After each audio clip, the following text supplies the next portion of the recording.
Right, so we're recording. So hi everyone, thank you for coming to today's talk on pathway after bachelor's, or how we prefer to call it, you're finishing your bachelor's degree, now what? So first I wanted to make an announcement based off the feedback that we've been getting from students. So folks are feeling some pretty serious Zoom fatigue. So we wanted to make sure that a few of these talks are a bit shorter, and we're gonna try and get the questions beforehand through our anonymous question form to make it a little bit easier for the majority of the students that are watching our recordings asynchronously. We are obviously more than happy to have folks attend our live sessions, but since there's been a lot of Zoom fatigue, we wanted to test out this modified format over the next couple of weeks and see if it works better for the majority of the folks who are watching the recordings asynchronously.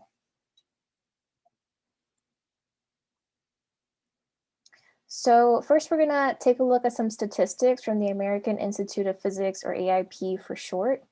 There are plenty of options for you. Generally, that includes continuing your education, going into industry in the private sector, entering the government and military, or teaching. I'll mention this at the end, but this is not the extent of the jobs that you can qualify for. There are many other options.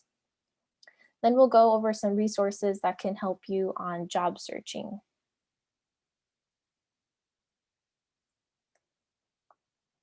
So we see here that the majority of bachelor's graduates go directly into the private sector, 66%. So that's a huge chunk. And then the next bigger chunk is around 17% entering some sort of teaching position, whether it's in high school or at an institution of higher education like a college or university. And like I said, there's many different jobs that you can have with a physics degree. So we're going to dive into that a little bit more. So why are hiring managers looking for physicists? The top 4 skills that physicists are typically sought out for are their problem solving, creativity, teamwork, and collaboration skills. There's also the fact that generally physicists are pretty good with attention to detail, which can translate to being good at quality control positions. We've obviously all had our fair share of troubleshooting different experiments in the lab. And this also translates to being good at technical writing, having some sort of programming skills, and also an ability to work with specialized and complicated equipment. These are also things that stand out to hiring managers.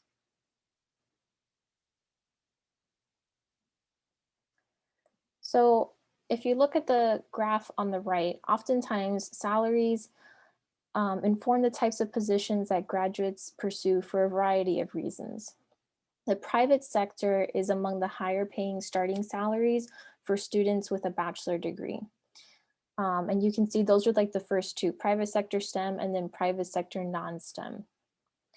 So after that, you see government, military, teaching, and graduate school is among the lower starting salaries. So graduate schools didn't make it onto this chart because it's kind of a track instead of a position. At least I think that's what AIP didn't consider it in here, but we're gonna go a little bit more into that.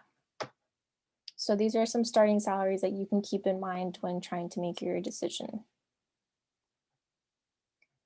So with this in mind, you do have plenty of options, and one option that a lot of graduates typically choose to pursue is continuing your education, which can take a variety of different forms. You can pursue graduate school related tracks, medical school, law school, and a post-bachelor, which we know and talk about as post-bacs.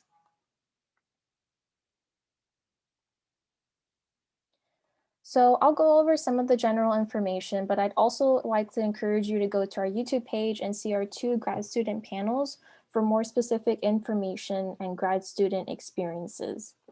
And on these panels, we had grad students from a variety of different research fields, so you can hear what it's like depending on what track you choose. In grad school, you can do your own research projects and prepare for a potential career in academia. This still opens up higher level opportunities and higher paying opportunities than are typically available for students with a bachelor's degree. Typically, you get your master's along the way your PhD because you end up meeting the requirements for a master's. And then depending on the school, sometimes you're able to walk at the graduation ceremony if you choose to. But master's programs do exist independently of the PhD program. So if you're not interested in getting a PhD, you can still go to graduate school to get your master's degree. One important thing to highlight is that you do not have to pay for physics grad school. They pay you. So if you kind of get an email or communication saying that they'd like to invite you to this opportunity and they don't mention that there's a stipend associated with it, that is definitely a red flag that you want to look out for. You typically receive a stipend anywhere from 20 to 30,000 a year in exchange for working 20 hours per week, either as a graduate teaching assistant, a GTA, or a graduate research assistant, a GRA. And these stipends are also typically for the academic year, so for around 9 months, which is why you get some sort of summer funding typically. Again, it depends on the field that you choose, the research field, what your graduate advisor has available grant-wise or university-wise, but these are things that you can normally expect to come with choosing to do your PhD. So if you choose to go to grad school, you can also defer your student loan repayments. Even if you took out student loans as an undergrad, those loans qualify for being able to be deferred. I believe also if you have private loans, you can defer them too, but I would obviously encourage you to check the fine details and ask. Wanting to maintain transparency, we're going to admit that grad school can be very stressful and sometimes can lead to burnout, but it's also an opportunity to practice setting boundaries and being your own advocate. And these are things that I'm working on now in grad school. And I know that it's going to transfer to the rest of my life and whatever career I decide to pursue after graduate school. So even though it can be very stressful, these can be really good learning experiences in somewhat of a controlled environment. And the applications are typically due from anywhere from December to February, again, depending on the program and the school. And these applications are due for a start date in the following fall semester. And they're usually application fees tied with, applying to each program, and they can range kind of widely anywhere from $30 to $90 or more. But I encourage you to contact each school and ask for fee waivers. Some schools are very good about posting whether or not they offer fee waivers on their own websites, but a really good resource is gradschoolshopper.com. They did all the work for you, and they normally are pretty good about summarizing stipend prices, tuition credits that are covered, all sorts of things for you. So it makes it easier for you to kind of funnel through different schools.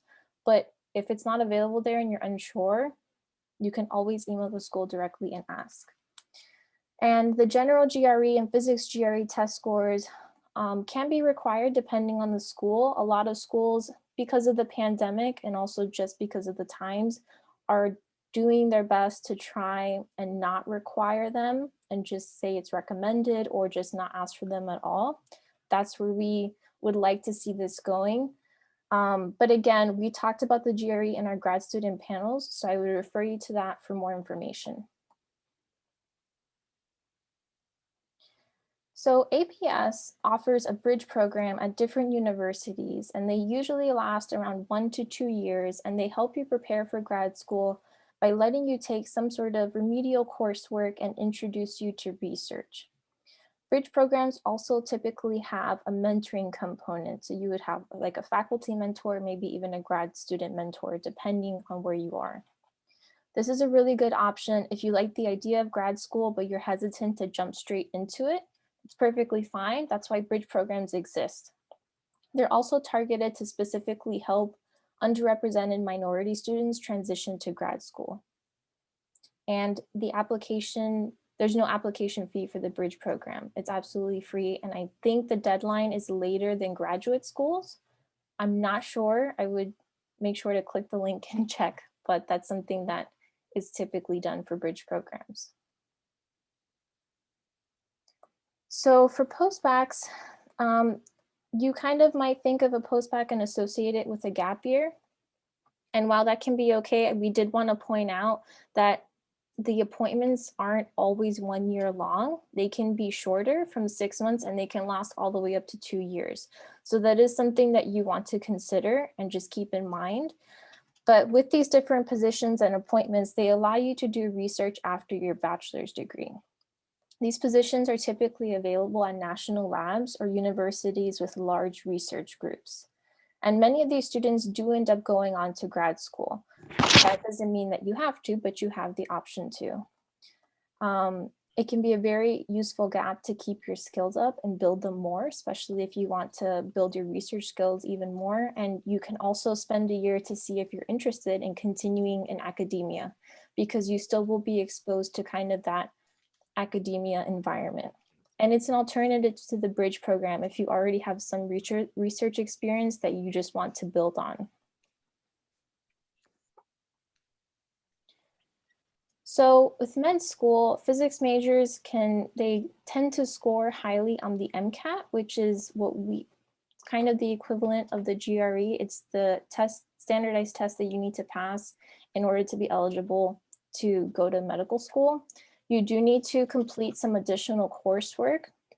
They do accept a physics degree as, the bachelor's degree that you complete when you apply, but these are typically the courses that you'll have to do in addition to your physics degree. And they do look for students that are able to show their analytical and writing skills. So like if you were a co-author on a publication during undergrad, that would be a really good way to show that. They do, again, I know the range says from 50 to 200 hours. I spent some time looking at different programs and, it's different. It really is different depending on the program. So you do need to have some sort of volunteer or shadow experience. And what we mean by shadow is that you're kind of like next to the doctor while they're doing their job and you're learning. You don't necessarily have to be a scribe, but I think that's like a part-time position that you could seek out if you'd like to. So that's what we mean in jobs related to the medical field. So you can prepare with doing different medical related research opportunities. There's even biophysics and there's neuroscience and things like that. So definitely look into that if you're interested in medical school. But something that is really unique about being an undergrad physics student that then goes into med school is that the physics approach to solving problems can be very useful. Just being able to be flexible and take different approaches to solving medical care is really, really key and useful, because kind of throughout your physics curriculum, you're exposed to the idea that it's okay to not know everything, and that, you may spend a few hours trying to figure out a problem and it doesn't work, then you just have to pivot to a different approach and then you're able to get that answer. So these are the skills that make you really good and qualified for med school. So this is a little statistic. So looking at this stat, you can see that a pretty good amount of physicists go into medical school. So we have around over 2,000 students. And again, like I said, they do score really high on the MCAT. That's the mean on the total MCAT score. And for law school, if you look at the statistic on the right, you can see that physicists also score highly on the LSAT, which is it's the standardized test that you need to pass in order to go to law school. They score around 160. I know it says 162 there, but this is just an average. And they also have really high acceptance rates into law school programs, around 75 to 85%.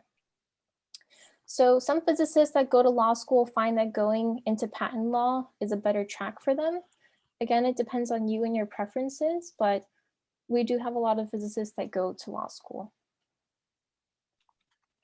So kind of circling back to that really big 66% chunk that we saw at the beginning, you do have a huge option of going into industry and the private sector.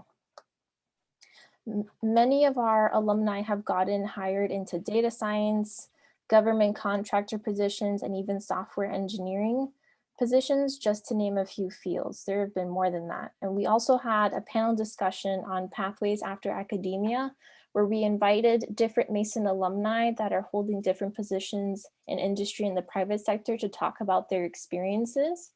So we encourage you to go and check it out on our YouTube page.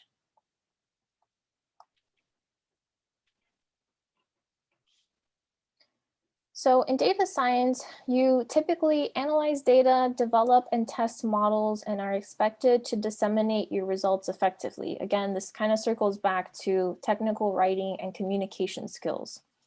Physicists usually have some sort of a background in coding, but you can also take computer science courses in programming, and then learn different programming languages like Python, R, SAS, and more languages. Machine learning experience is also something that's highly valued in the data science field. You can go to this website here for some practice and exposure to some projects so you can actually, practice using that skill.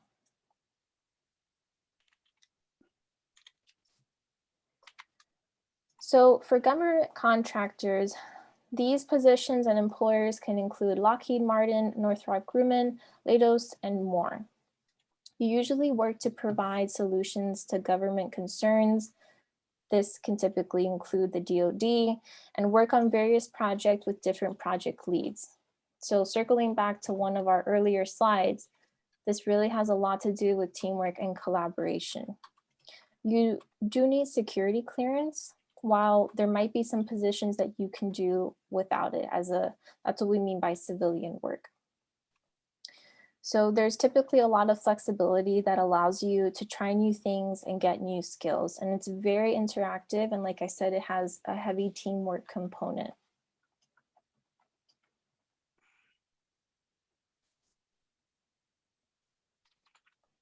So military is also an option, although we didn't make a slide for it because we don't have much specific information on what those requirements are. But if that's something that you're considering, I think that we have like 1 or 2 current undergrads at Mason that are considering going into some sort of a military position after undergrad.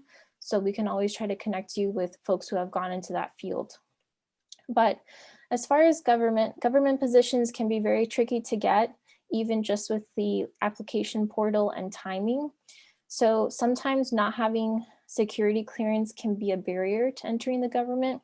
These positions can be in the DoD Department of Defense, DOJ Department of Justice, and DOE Department of Energy. They can also be scientific support positions such as NASA and NSF. And actually this Friday, we're having an event at 4:30 on Pathways to Government Jobs, where one of our alums will walk you through the entire process that he went through and some tips and tricks on how to avoid running into issues. So while most engineering positions as of recent have been requiring actual engineering bachelor's degrees, you can still take a look at the job descriptions and even reach out to the potential employers to see if they're willing to accept a physics degree instead. Another alternative is to try and get a professional engineering certification. These are typically used in subfields of electrical engineering, environmental engineering, and mechanical engineering. And this will help you be an even more qualified applicant. But again, just take a look at the job descriptions that they've posted on the website. Sometimes they will specifically say only engineering and they will list the engineering degrees that they're looking for. Or if they might open it up a little bit more generally to STEM, you know that you fit in there.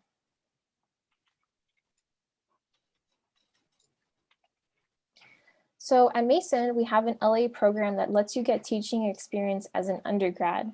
And it comes with a $1,500 stipend, and you're expected to work 10 hours a week for the semester. So this, depending on the professor that you are kind of paired with, that you become their LA, you might be in recitations. And while I understand that we're in a pandemic and, online learning has its challenges, you might be, in recitations helping students with problem solving, answering their questions while the professor is somewhere else. Or if we have like an active learning section of an introductory course like Physics 1 or Physics 2, you might be kind of floating and helping just facilitate student learning throughout lecture. But again, it just depends on the area and where you get assigned.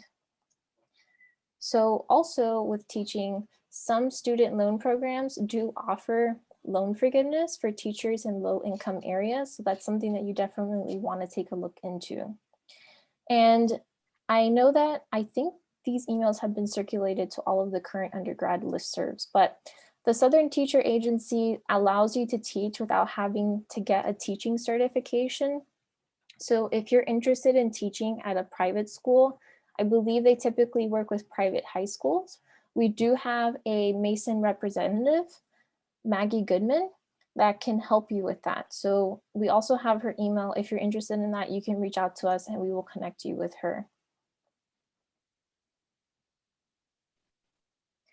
So these are some resources that we've put together. We do have our own resources on our Spectrum website. And some of these resources also just include where to go to build your coding skills and things like that. So it just really depends on what you're looking for. But I did want to highlight the hidden physicists. So hidden physicists are people with a physics background, but without a typical physics job. Almost 90% of all physicists are hidden physicists. So the website that I put there, the tiny URL, they have testimonials on the website that are linked, and they're taken from the Radiations magazine, which is the Sigma Pi Sigma Physics Honor Society magazine. These are prime examples of the wide variety of careers that are available to physics majors, careers that you might have not imagined. They can include being a business person, a speechwriter, a priest, a consultant, an anesthesiologist, a minister, a fighter pilot, a video game developer, and many, many more.